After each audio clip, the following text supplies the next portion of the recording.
Hey, this is Pastor Whipple, and with this Wisdom with Whipple, I'm with Dr. Q.B. Driskell, pastor of the Beulah Baptist Church in Alexandria, Virginia. He just finished preaching for our Heritage Day. I got two quick questions for Dr. Driskell. One, how do you see the black church culture shifting in the next 5 years? Yeah, brother, that's an interesting question, one that I wrestle with a lot, because what we do know is that the black church culture certainly is shifting, right?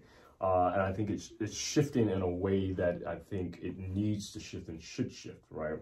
You know, James Cole talks about a God of the oppressed, right? Which is the foundation of the black church. And so when we think about the oppression, both historically and even present day, that we are experiencing, right? This is an election year. This is 2024, right? So let's be very clear about that. Grounding ourselves in this moment. The shift that's happening in the black church, I think, is one of total inclusion. Right. So when we talk about them coming after one of us, they're coming after all of us. And so I think the shift that is happening is where it's a deconstruction in terms of things that we have done, not necessarily scripturally, but based off of tradition that has caused harm. And so that is shifting, where we're becoming more understanding of what a holistic gospel looks like.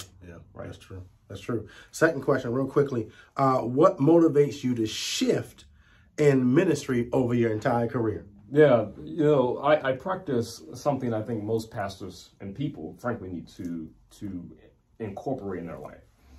I practice the radicalization of self-care. That's good. That's good. As you know, I am tri-vocational, right? And I have a lot going on.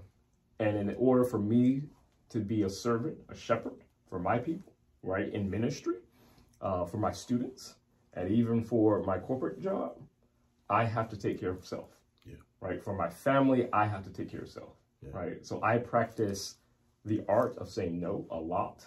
I say no to certain things, right? Because I prioritize myself, and not from a selfish perspective. Because if I'm not well, if I'm not happy, if I'm not whole, if I'm not in therapy, then I cannot show up in all these spaces and be who I am to my people. I like that. Thank you, man. Absolutely, bro. Appreciate it. Yes, sir.